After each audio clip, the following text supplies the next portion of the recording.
ऐसे विषयों पर आपका प्रकाश डालेंगे जिनके माध्यम से आप अपने जीवन को संवार सके और इसी महाविद्यालय को लगातार आप सब लोगों के विकास के लिए, आपके बौद्धिक विकास के लिए लगाते लिए दृष्टि बदलना, क्योंकि दृष्टि को हम सामान्यतः अगर भौतिक रूप से देखें तो हम उसको आंखों से जोड़ते हैं, परंतु आंखें ही दृष्टि को देखती है, परंतु जीवन को देखने के लिए हमें अपनी आत्मा की आंखों को खोलना पड़ता है। और जीवन तभी बदलता है कि हम हमारी आत्मा की आंखों को खोले, और आत्मा की आंखें जब खुलती है तो वह खुलती है चिंतन के माध्यम से। हम हमारे मन में, हमारे पूरे चिंतन के अंदर अगर हम एक विचारशीलता और रचना धर्मिता लाते हैं, एक विचार को पैदा करना, तो कैसे विचार पैदा हो, जब उनके बारे में हम सोचना शुरू करते हैं तब जाकर के सृष्टि बदलने की बात पैदा होती है। निश्चित तौर पर आप अभी शुरुआती दौर में हैं, और जब मैं बाहर आया तब मुझे ख्याल था विवेकानंद हॉल जो अंदर की ओर है कॉलेज में, परंतु जब मुझे कहा कि इस राइट हैंड साइड पर दाहिनी ओर के इस कक्ष में जाना है तो अचानक ही मुझे ख्याल हो आया, और आज बहुत बड़ा संयोग भी है कि मैं इसी कॉलेज का विद्यार्थी था,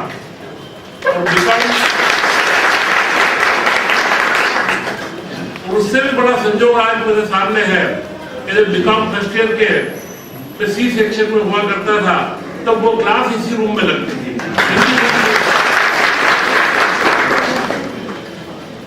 मेरे पारिवारिक दायित्वों के कारण मैं 2 साल कॉलेज आ पाया, उसके पश्चात मैं व्यवसाय में लग गया। तो मैं आपसे यही कहना चाहूंगा कि आज जनता ने मुझे विधायक चुना, और इस 40 साल के घटनाक्रम में बहुत कुछ मेरे जीवन में बदलाव आया। एक विद्यार्थी जीवन से एक व्यवसायिक जीवन में रहा, सामाजिक जीवन में रहा, सामाजिक जीवन से राजनीतिक जीवन में आया। यह सारे कार्य करने के पीछे निश्चित तौर पर ये अपने आप नहीं होते, कुछ चीजें अपने आप हो जाती है। हमारा इस पृथ्वी पर आना ये नियति का कारण है। हमें अपने माता पिता मिलना, वे जो भी है माता पिता, वे हमारे नीति के कारण है, परंतु हर माता पिता के मन में अपने बच्चे के सुंदर भविष्य की कल्पना होती है, और यही भारतीय संस्कृति ने इसके मूल दर्शन को अपनाया है। सबसे पहले हमारे दर्शन ने माता पिता के प्रति सम्मान की बात कही है कि उनके प्रति हमारे मन में आदर होना चाहिए, क्योंकि जब आप बचपन से लेकर के 18-20 साल तक की किशोर आयु में आते हैं, माता पिता दोनों चिंतित रहते हैं, आपके हर आचार विचार व्यवहार और आपके विकास के प्रति वो चिंतित रहते हैं। कहीं अगर आप में शारीरिक दुर्बलता है तो वे उसे दूर करने के लिए लगातार प्रयास रहते हैं। बौद्धिक अगर कोई क्षमताओं में कमी है तो वे उसके विकास के लिए लगातार आपको कहीं न कहीं प्रशिक्षित करवाते हैं, स्कूल कॉलेजों में भेजते हैं, शिक्षकों के पास ले जाते हैं, और भारतीय परंपरा में गुरुओं के पास भी जाते हैं। तो निश्चित तौर पे जीवन का निर्माण अगर हमें करना है तो कई बातों को हमें गंभीरता से सोचना पड़ेगा, क्योंकि आज के युग में पूरे आपाधापी के जो समय चल रहा है, इसमें दृष्टि अगर हम कहें, जिसको हम दृष्टि बोलते हैं, तो सबकी दृष्टि सिर्फ एक ही बात पर लगी हुई है, और वह दृष्टि लगी हुई है आर्थिक समृद्धि पर।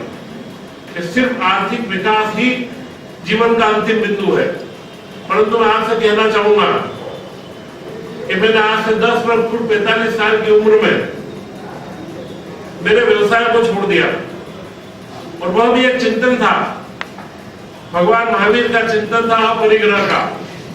उसमें बड़ा स्पष्ट दर्शन दिया है कि हर व्यक्ति को आर्थिक व्यवस्थाओं की आवश्यकता है। हमारे चतुर्थ पुरुषार्थ में आता है कि अर्थ कमाना भी एक व्यक्ति का कार्य है, अर्थ का उपार्जन करना और परिवार को चलाना, परंतु अर्थ का या धन का संग्रह कितना करना, यह उसके अंदर चिंतनशीलता के माध्यम से स्थापित करना पड़ता है, और उसकी सीमा लगाना पड़ती है।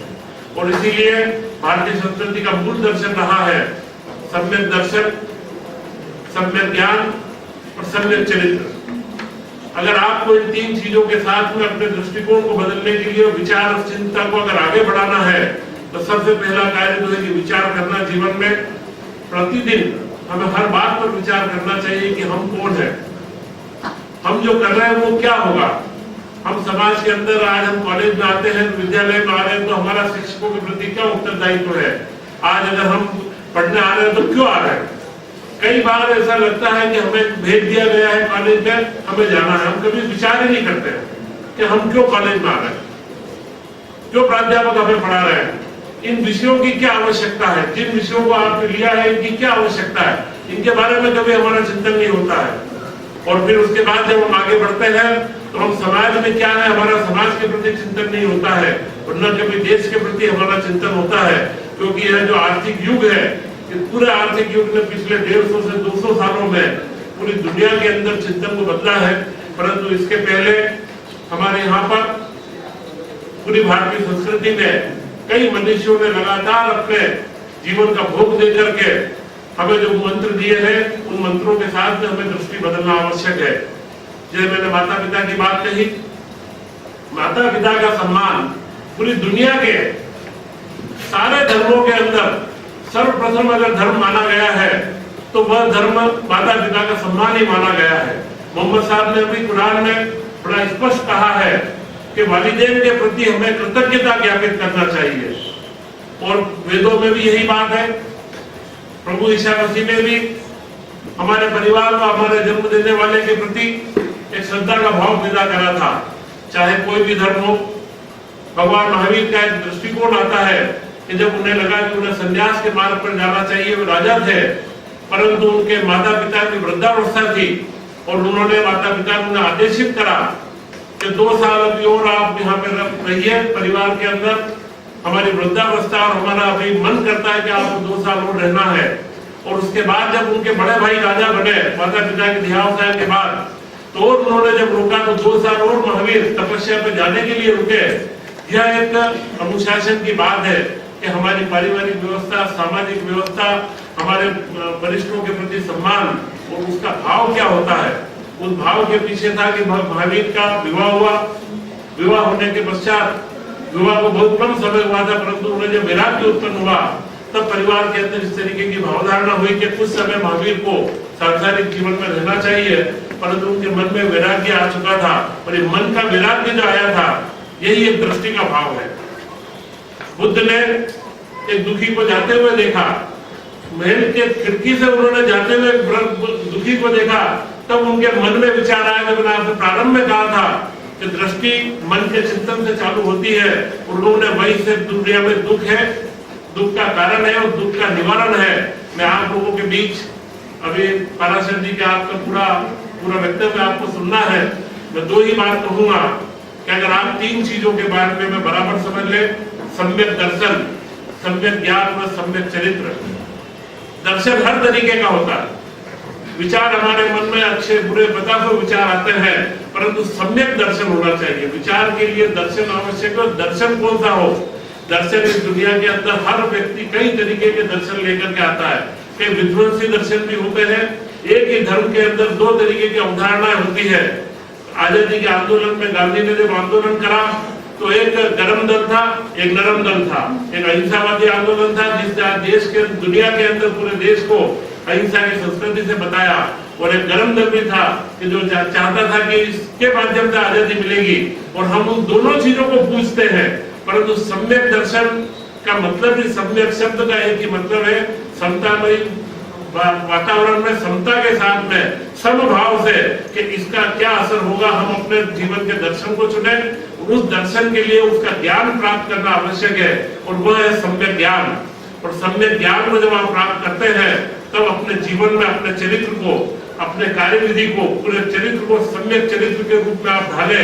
जब तक हम 3 चीजों को लेकर के चलेंगे तभी हमारे जीवन में जो दृष्टि बदलेगी तो हम सृष्टि को बदलने की बात करेंगे।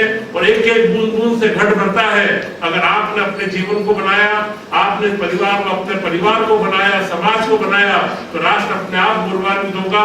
निश्चित तौर पे भारत आज एक दहलीज पर खड़ा है और आप इस समय के अंदर, इस वातावरण के अंदर आप जिस कॉलेज में पढ़ रहे हैं, जो शिक्षा प्रशिक्षा मिल रही है मध्य प्रदेश शासन ने, यह जो कार्यक्रम रखा है ये अनुपम कार्यक्रम है कि यहाँ से आप कोई अपने विचारों को, विचार के अंदर सृजनशीलता को और जीवन के हमारे उद्देश्यों को और राष्ट्र के प्रति हमारे कर्तव्य भावना को समझे। निश्चित तौर पर आपके सामने पूरी दुनिया के क्षितिज खुला हुआ है और दुनिया के अंदर आपका निश्चित माने कि जिन लोगों ने बहुत अर्थ कमाया उनको आज कोई याद नहीं करता है। अगर दुनिया में याद करते हैं तो भगवान महावीर को याद करते हैं, जिन्होंने राजपाट छोड़ा, गौतम बुद्ध को याद करते हैं और प्रभु ईसा मसीह को याद करते हैं। ये दुनिया को पूंजीपतियों को याद नहीं करती है, जिन्होंने त्याग और संयम से काम करा है और जीवन के अंदर समाज के विकास को, अपने आप को नैतिकता के चरम सोपान पर पहुंचाया है। उन्हीं व्यक्तित्वों को याद रखा जाता है और निश्चित तौर पर मैं आपको शुभकामनाएं देता हूँ कि आप भी अपने चिंतन में, अपने विचारों के अंदर ला करके अपने पूरे सम्यक दर्शन, ज्ञान और चरित्र के माध्यम से अपने आप का विकास करेंगे। इन्हीं शुभ भावनाओं के साथ